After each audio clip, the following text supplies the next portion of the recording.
추석 명절 잘 보내셨습니까? 어느 때보다 긴 명절이었는데 좋은 시간들이 되셨는지요?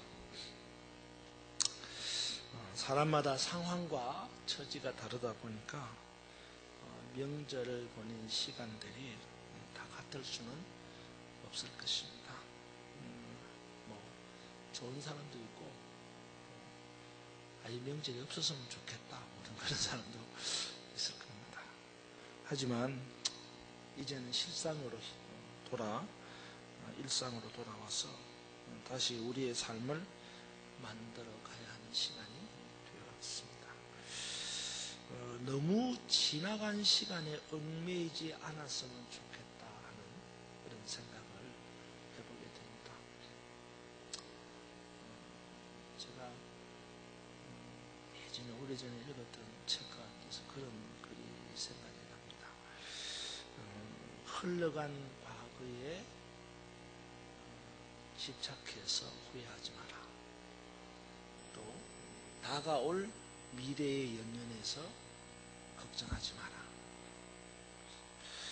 흘러간 과거에 집착하거나 다가올 미래에 연연해 하면 지금 현재는 그냥 지나쳐 버린다.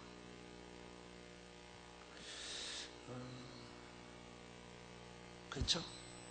과거에 집착하거나 미래에 연연해 하면 과거와 미래에 내 마음을 뺏기다 보면 현재는 어느새 그냥 지나쳐 버린다.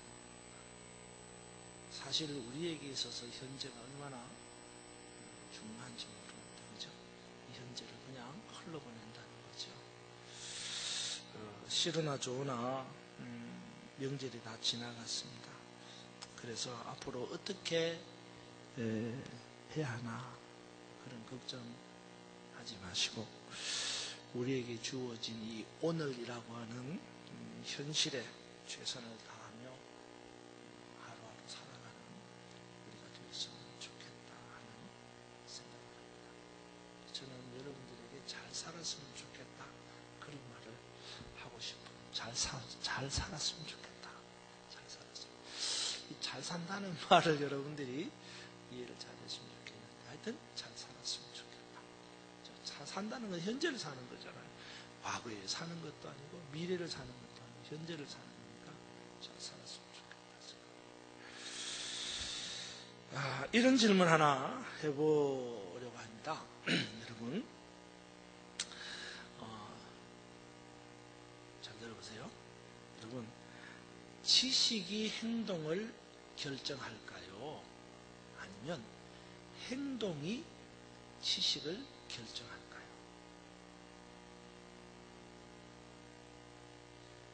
놀고 왔는데 쉬고 왔는데 머리부터 막 헷갈리면 어떻게 생각하세요? 지식이 행동을 결정할까요? 행동이 지식을 결정할까요? 그러니까 이런 겁니다. 어떤 사람이 지식을 가지고 있는데 그 지식으로 인해서 어떤 행동이 유발되는 걸까요? 아니면 어떤 사람이 행동을 해서 그 행동 때문에 깨달아지는 지식을 습득하게 되는 걸까요? 어느 쪽일까요? 제가 우리 교육자들한테 오늘 아침 물어봤어요. 그랬더니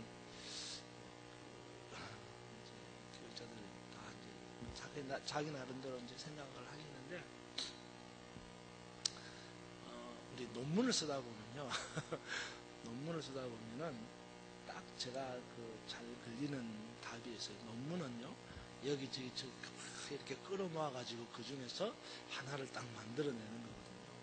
만들어낼 때에 논문의 답은 뭐냐고 그러면 이것도 좋고 저것도 좋은 게 논문의 답이에요. 제가 볼 때는. 특별히 우리 통합적 신학을 가진 신학 논문을 보면 정말 그럴 때는 통합이 이런 게 통합인가? 이런 생각이 들 정도가 되는데, 그래서 행동이 지식에 영향을 미칠까요? 지식이 행동에 영향을 미칠까요? 이렇게 물어보면 두 가지 다입니다. 이렇게 대답을 할 경우입니다. 예를 든다면 여러분 이런 겁니다. 나쁜 행동을 한 아이가 있었어요. 경찰서에 잡혔습니다. 부모가 쫓아 뛰어가겠죠. 경찰서로. 경찰서로 쫓아 뛰어간 부모가 그 경찰서에 있는 경찰관에게 발이 손이 들어 싹싹 빌면서 뭐라고 말해요? 죄송합니다. 우리 아이가 몰라서 그랬습니다. 그렇잖아요? 우리 아이가 몰라서 그랬습니다. 그러는 거예요. 그러면 그 말은 내가 데려가서 잘 가르쳐가지고 앞으로 그렇게 하지 않도록 하겠습니다. 이런 말이거든요. 근데 과연 그렇습니까, 여러분? 정말로 알면은 행동이 바뀌어질까요? 정말로 잘 가르쳐서 알면 행동이 바뀌어집니까? 그래요? 그러면 저기 교도소에 들어가 있는 사람들은 다 몰라서 그런 거예요? 알잖아요. 그죠? 나쁜 행동은요, 지식과 일치하지 않는다는 겁니다. 다시 말해서 나쁜 행동인 줄 알면서도 나쁜 행동을 한다는 거죠.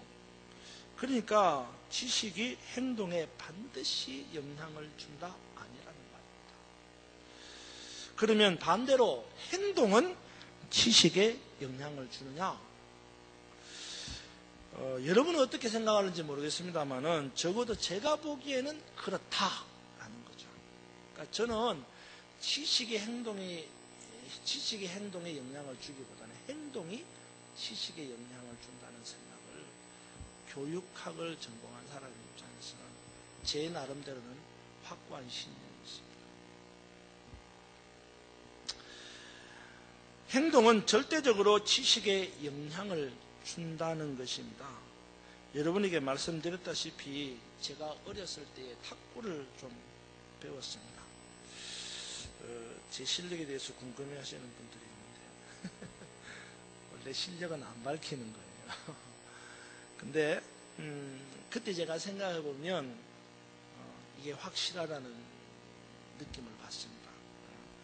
제가 처음 탁구를 배울 때요, 다짜고짜 정말 밑도 끝도 없이 폼이라는 걸 가르쳐주더라고요.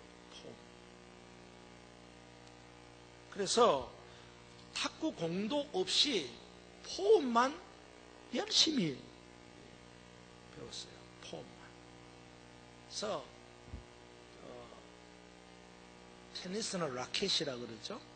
탁구는 탁구 라켓이라는 말을 저희 때는 안 썼습니다. 탁구 라켓 그러면 탁구 빠따라 그랬습니다. 그래서 빠따를 손에 딱 글립을 하고 그 다음에 이 팔을 딱 이렇게 모양을 딱 가르쳐준다. 이렇게 해. 이렇게 코치가 가르쳐줘서 이렇게 해. 그러면 밑에서부터 위로 허리를 돌려서 이렇게 하라는 거죠.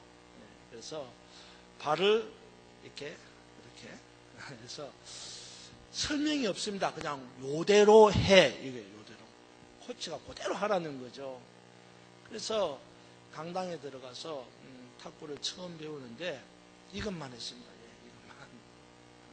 이것만 공도 없이 하루 종일 이것만 하고 집에 오는데 이것만 하고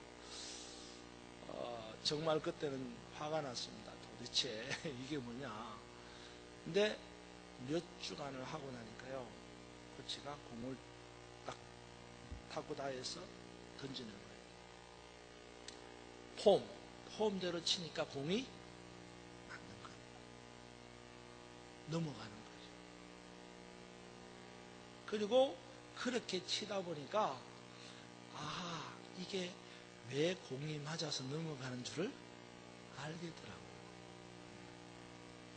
만약에 제가 처음 탁구를 배우러 갔을 때 왜 이렇게 쳐야 되는지 요거 이렇게 해가지고 45도 각도로 비틀림이 없어야 되고 그 다음에 이렇게 허리를 돌려야지 공이 잘 넘어가는 거고 이렇게 설명을 해가지고 그렇게 쳐이 이러고 갔다 그러면 아마 저 탁구 못 배웠을 거예요.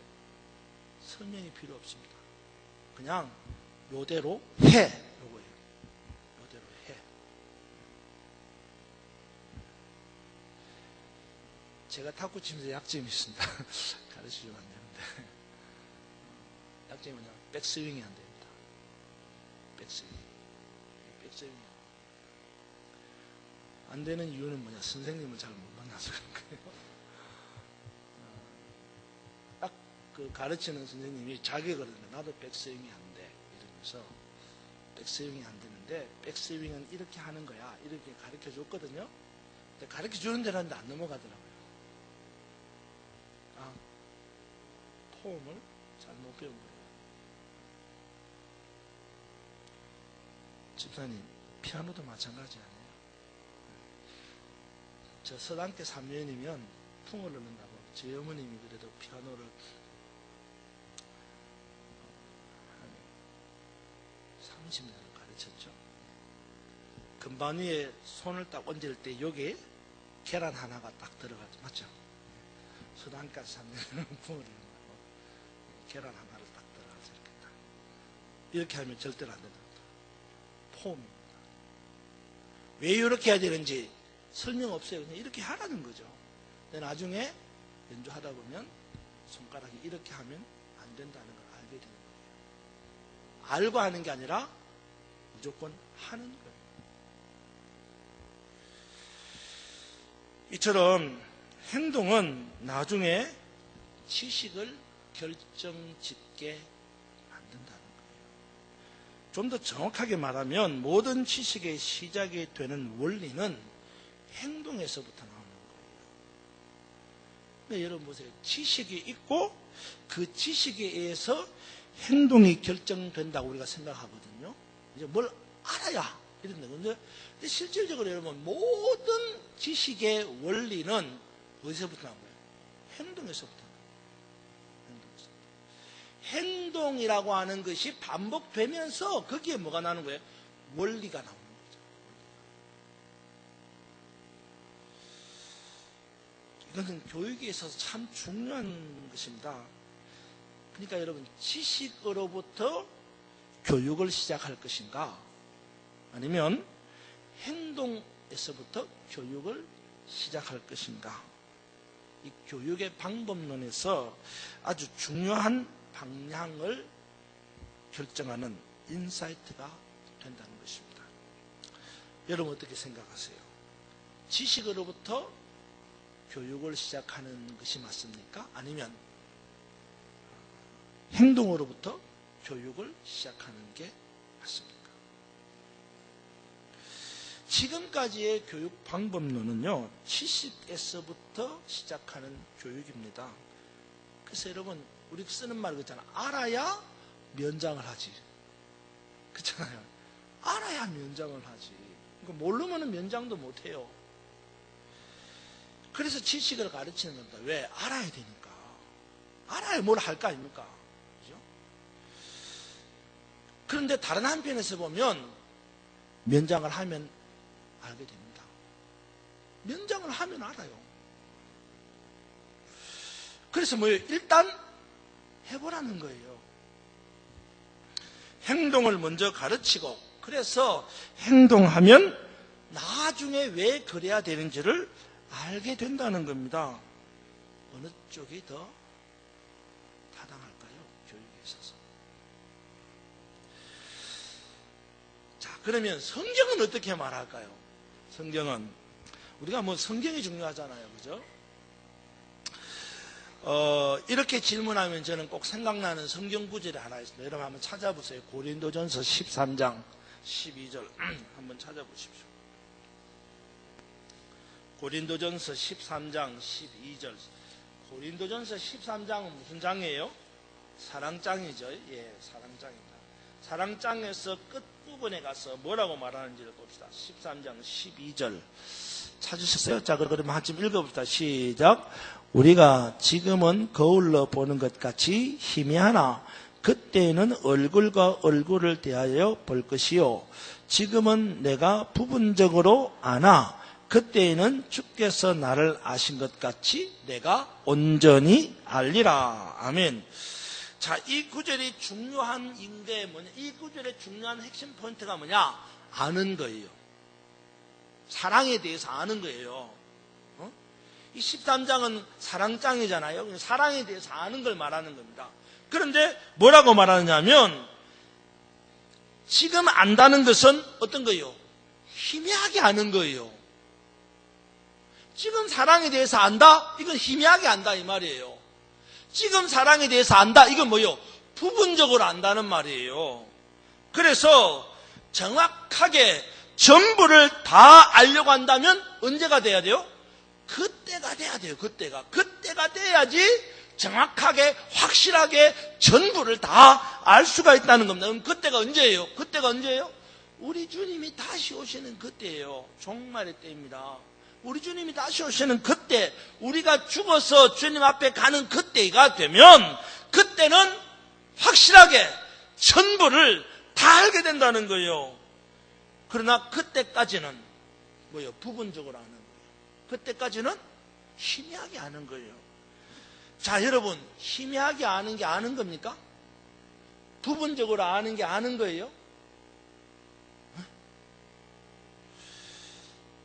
다 아는 것이 아니면, 완전하게 아는 것이 아니면 행동 또한 완전하지 않습니다. 그렇잖아요. 부분적으로 아는 행동은 완전하지 않습니다. 희미하게 아는 행동은 대충 하는 거예요. 그렇잖아요. 그러니까 알고 행동한다라는 측면에서 볼 때는 뭐가 있는 거예요? 한계가 있는 겁니다. 왜? 아는 거는 완전하지 않기 때문에, 완벽하지 않기 때문에.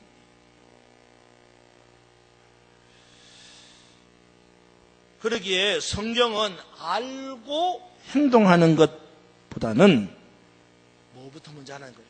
행동부터 먼저 하라는 거예요. 행동부터. 이것은 우리의 신앙을 어떻게 만들어 가느냐를 보여주고 있습니다. 우리의 믿음을 어떻게 만들어 가는가를 보여주고 있는 거예요. 여러분, 알고 믿으세요? 얼마나 아세요? 알고 믿습니까? 얼마나 아세요? 얼마나 알기에 믿습니까? 그래서 신앙은요, 믿음은 알고 믿는 게 아닙니다.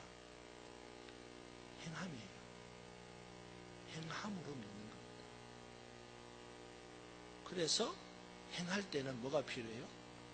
순종이 필요한 거예요. 순종.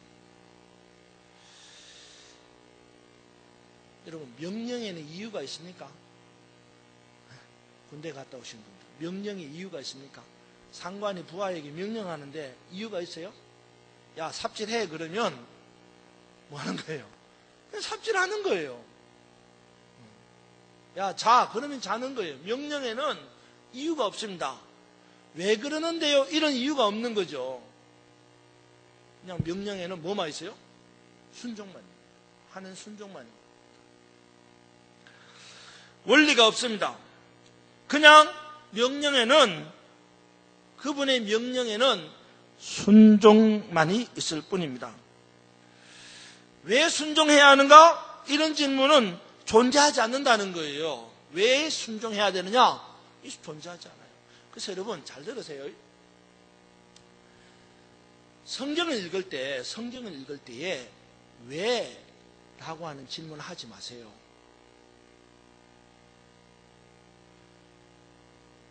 본질적으로 성경을 읽을 때는 왜? 라는 질문이 필요 없어요. 성경을 읽을 때는 어떻게? 라는 질문이 필요해요. 근데 우리는 자꾸 성경을 읽으면서 왜? 이러거든요. 그죠? 성경 공부할 때도요, 저도 지금 주일날 오후나 수요일날 성경 공부하잖아요. 성경 공부할 때도 사실은 우리는 자꾸 왜에 초점을 맞추잖아요. 왜 그랬는데? 왜 이렇게 하실까? 자꾸 왜에 초점을 맞추고 왜에 대한 대답을 얻으려고 하거든요. 근데요, 왜에 대한 대답을 얻으려면 시쳇말로 이런 말입니다. 뱁새가 황새 쫓아가다가 가랑이 찢어지는 거예요. 뱁새는 누구예요? 우리예요. 황새는 하나님이에요. 왜라는 질문을 할 때에는요, 바로 그런 겁니다. 어떻게 참새가 봉황의 뜻을 알냐? 어떻게 왜에 대한 대답을 알겠어요? 모른다고요. 근데 자꾸 우리는 왜를 자꾸 묻는 거죠. 왜? 왜 그랬는데? 왜? 자꾸 묻는 거예요. 성경은 읽을 때 왜라는 질문을 하면서 읽으면 답을 못 찾습니다. 답 찾는다고요. 그건 사람이 만드는 답이에요. 그럼 성경 읽을 때는 어떻게 했냐? 성경을 읽을 때는 어떻게라는 답을 읽어야 돼요. 어떻게라는 관점에서. 그리고 이 어떻게라고 하는 질문에 대한 답이 뭐냐? 말씀하시는 대로 뭐한다? 순종이다. 이 어떻게의 답은 순종이에요. 그거밖에 없어요. 그러니까 성경을 읽을 때는 어떻게? 순종라고 하는 답을 읽으면서 성경 읽는 거예요. 왜라는 답은 우리의 그 질문은 우리에게 주어지는 질문이 아닙니다. 사실 몰라요. 왜라는 답을 질문에 대해서. 우리의 신앙은 알고 믿는 것이 아니고 행함으로 믿어지는 겁니다. 행함으로 믿어지는 거예요. 자, 이제 오늘 우리가 사무엘 2장을 읽었잖아요. 이 2장의 내용이 뭐냐 그러면 엘리 제사장의 가정과 한나의 가정을 비교한 이야기입니다. 좀 더 자세히 말하자면 엘리 제사장의 가정에 두 아들이 있었습니다. 누구예요? 홈니와 비느하스라고 하는 두 아들이 있었어요. 이들이 뭐예요? 제사장입니다. 엘리가 심히 늙었다 그랬거든요. 엘리가 늙었으니까 나이 많았어요. 그러니까 그 다음에는 그 아들도 그 아버지를 따라 뭐가 되는 거예요? 제사장입니다. 이 홈니와 비느하스도 제사장입니다. 그리고 한나에게 아들이 생겼어요. 한나가 처음에는 아들 없다고 울고 불고 난리가 났었잖아요. 그런데 하나님이 아들을 주셨어. 그 아들의 이름이 뭐예요? 사무엘인 거예요. 자, 이제 이 홈니와 비느하스와 사무엘과 비교하는 내용이 오늘 본문 2장에 나오는 겁니다. 근데 그 내용을 정리해보면 이런 거예요. 그 중에서도 오늘 우리가 읽은 본문은 홈니와 비느하스, 엘리 제사장의 두 아들인 홈니와 비느하스에 대한 이야기인데 그 내용을 정리해보면 이런 거예요. 이 홈니와 비느하스가 행실이 어땠다? 나빴다는 거예요. 행동이 나빴다는 거예요. 12절 보세요, 여러분. 12절. 엘리의 아들들은 행실이 나빠. 엘리의 아들들은 행동이 나쁘다는 거예요. 행동이 나쁘다는 거예요. 그래서 뭐예요? 여호와를 알지 못했다는 거예요. 요 말을 뒤집어서 우리는 이렇게 그냥 싹 읽어버리면 이렇게 합니다. 아, 이들의 행실이 나쁜 이유가 뭐예요? 여호와를 알지 못해서 행실이 나빴다는 거예요. 근데 그게 아니라는 거예요. 영어 성경에 보면 확실하게 인과관계를 설정해 놓습니다. 영어 성경에 보면 엘리의 두 아들들이 행실이 나빴고 그로 인해서 하나님을 알지 못했다 이런 거예요. 행동이 나빠서 하나님을 알지 못했다는 거예요. 어쨌든 간에 엘리의 두 아들 홈니와 비느하스는 행동이 아주 악한 나쁜 사람들이었습니다. 어떻게 행동이 나빴느냐? 우리가 읽은 17절 마지막에 보면 17절에 보면 이렇게 합니다. 이 소년들의 죄가 여호와 앞에 심히 크면 그들이 여호와의 제사를 멸시했다. 그래서 이 제사장이 뭐 한 사람이에요? 제사장이 제사를 예배드리는 사람이잖아요. 여호와의 제사를 드리는 사람인데도 불구하고 이들이 행실이 나빴는데 그 행실이 나쁜 행동에 구체적인 게 뭐냐? 여호와의 제사를 멸시하는 거예요. 제사장이 제사장 아니에요. 그죠? 그 어떻게 여호와의 제사를 멸시했느냐 이런 겁니다. 내용을 읽어보니까 이런 거예요. 백성들이 제사를 드리려고 제물을 가져오잖아요. 뭐 소를 잡아오든지 뭐 양을 잡아오든지 비둘기 잡아오잖아요. 그러면 그거를 각을 뜨잖아요. 각을 떠가지고 그 다음에 그걸 어떻게 해요? 번제단에 올려놓고 태우는 거예요. 아니면은 화목제비는 그걸 갖고 고기를 삶아야 돼요. 삶아가지고 삶은 고기를 건져가지고 그걸 나누어 먹는 게 화목제단 말이에요. 그리고 아니면 번제는 고기를 번제단 위에 태우고 그 다음에 남은 고기는 태우고 난 다음에 구워서 먹는 거예요. 그런데 이 홈니와 비느하스는 화목제물로 고기를 삶을 때 삶을 때 아닙니까? 그러면 3살 고리 창을 가져와가지고 솥에다 그냥 푹 찔러.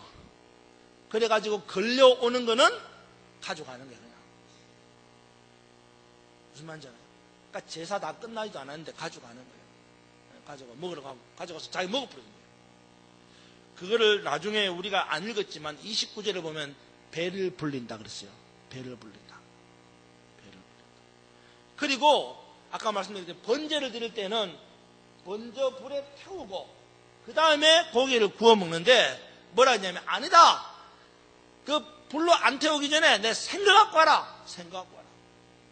그래서 사람들이 아니다. 이거는 제사를 드리고 난 다음에 구워 먹는 거다. 그렇게 이야기해도 끝까지 내놓으라는 거예요. 만약에 안 내놓으면 어떻게 한다 그랬어요?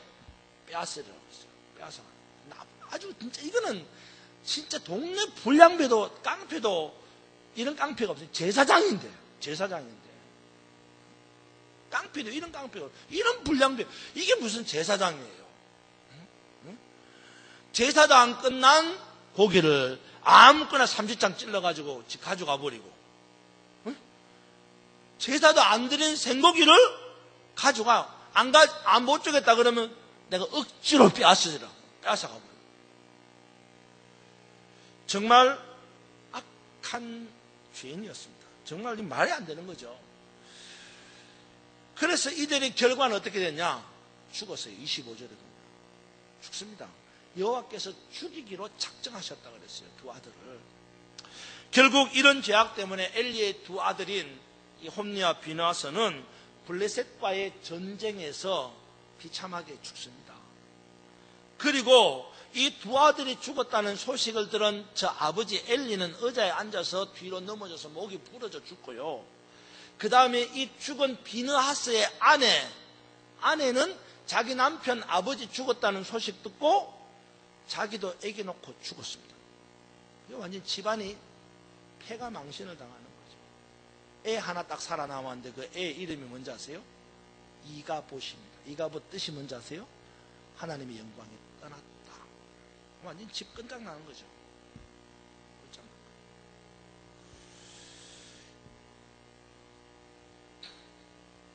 뭐가 중요하다는 거예요? 행실이 행동이 중요하다는 거죠. 이 행동이 나빴다, 행실이 나빴다라고 하는 걸 영어 성경에 보면요, good, bad 이런 뜻이 아닙니다. 정말 기가 막히더라고요. 예, 기가 막히는데 우리 이해하기 쉬운 영어 성경 킹 제임스 버전에 보면요, 이 행실이 나빴다라는 걸 뭐라고 썼냐면 이렇게 썼어요. Now 지금 the sons of Eli, 엘리의 제사장들은 were son of Belial. 몰라와요. 베리알의 아들이라는 거예요. 제사장의 아들들이 son of Belial, 벨리알의 아들이다. 행실이 나빴다는 건요, 그래도 괜찮은 표현이에요. 벨리알이 뭔지 아시죠? 벨리알이 뭐예요? 마귀예요. 사탄이에요. 그러니까 여러분 얼마나 아이러니합니까? 제사장의 아들인데, 분명히 엘리 제사장의 아들인데 영어 성경에는 이렇게 썼어요. Sons of Eli were son of Belial. 제사장의 아들은 곧 벨리알, 사탄의 아들이었다. 그래서 they not know God, 하나님에 대해서 알지 못했다.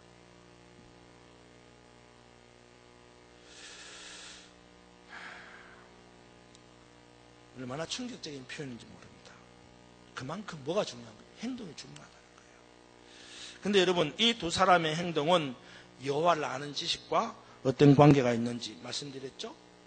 행동이 나빠서 여호와를 알지 못하는 거예요. 여호와를 알지 못해서 행동이 나쁜 게 아니고 행동이 나빠서 여호와를 모르는 거예요. 이 말씀을 두고 보면 엘리의 두 아들들이 행실이 나쁜 이유가 뭐냐? 여호와를 알지 못해서가 아니고 행실이 나쁜 이유로 말미암아 여호와를 알지 못했다는 거예요. 참으로 중요한 것입니다. 앞에서도 언급했다시피 우리는 아는 지식에 방점을 두고 있습니다. 그래서 먼저 뭐예요? 알아야 된다고 말하는 거죠. 알면 행동이 좋아진다는 것입니다. 그러나 오늘 말씀은 행동이 나쁘면 여호와를 알지 못하는 거예요. 행동이 나쁘면 여호와를 알지 못하는 거예요. 그러니까 아는 게 문제가 아니라 뭐가 문제예요? 행동이 문제예요. 알고 행하는 것이 아니라 행함으로 알아가는 거예요. 행해서 깨달아가는 거예요. 행해서. 성경은 이것을 줄기차게 우리에게 가르쳐주고 있어요. 요즘의 교육 방법은 이와 반대입니다. 그렇죠? 알면 자연히 행동한다는 거죠. 알면은 뭐 좀 맞다고도 생각할 수 있죠. 중요한 것은 말씀드린 것처럼 13장 12절에 보니까 고린도전서 13장 12절에 보니까 우리가 다 알지 못한다는 거예요. 그러면 다 알지 못하는데 어떻게 완전하게 행동할 수 있느냐 말입니다. 그건 불가능한 거예요.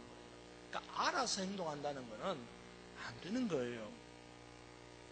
그러니까 알지 못해서 행동을 못하는 게 아닙니다. 순종하지 않는 행함이에요.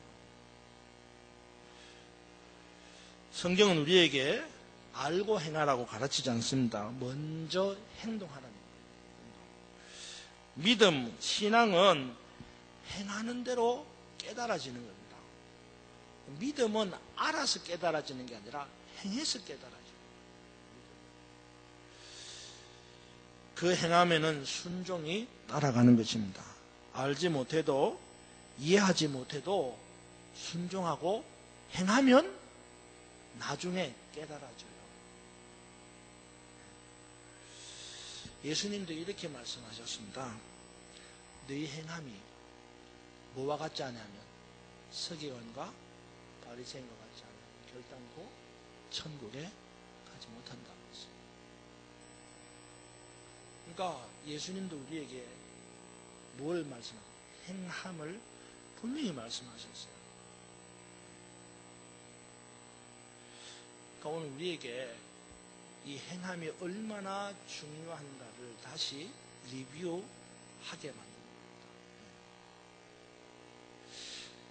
여러분들이 알고 믿는 것에 치중하기보다는 순종하고 행하는 것에 치중한다면 저는 여러분들의 믿음이 훨씬 더 지금보다 좋아진다고 생각합니다. 나아진다고 생각합니다. 제가 우리 교회학교 전사님들에게 오늘 아침에 그렇게 이야기했어요. 한번 던져봤어요. 제가 질문을 던져봤어요. 교육을 어떻게 해야 될까요? 교육을 지식을 가르쳐서 행동의 변화를 일으켜야 될까요? 행동의 규범을 가르쳐서 지식을 깨달아가게 할까요? 저는 두 번째라고 생각합니다. 근데 오늘날의 교육은 지식을 가르쳐서 행동을 변화시키는 거예요. 100번 해보세요. 안 된다고 해요. 확실히. 확실히 그렇게 합니다. 그래서 적어도 신앙교육만큼은 규범입니다. 행동 양식을 가르치는 거예요. 근데 오늘날의 우리 교회학교 교육은 행동 양식 규범이 없어요. 성경 지식만 가르치지. 정말 저는 정신 똑바로 안 차리면 기독교 신앙은 함몰입니다. 없어집니다. 무너집니다. 세상 교육은 어떤지 모르겠어요. 적어도 기독교 교육은 행동, 양식, 규범에 대한 교육이 정말 중요해요. 여러분들에게 행동, 양식, 규범이 있으니까 하나님이 원하시는 행동, 양식, 절대적인 규범이 있느냐. 그것이 하나님을 알아가게 만드는 거예요. 오늘 이 아침에 여러분과 함께 생각합니다. 내가 알고 믿느냐?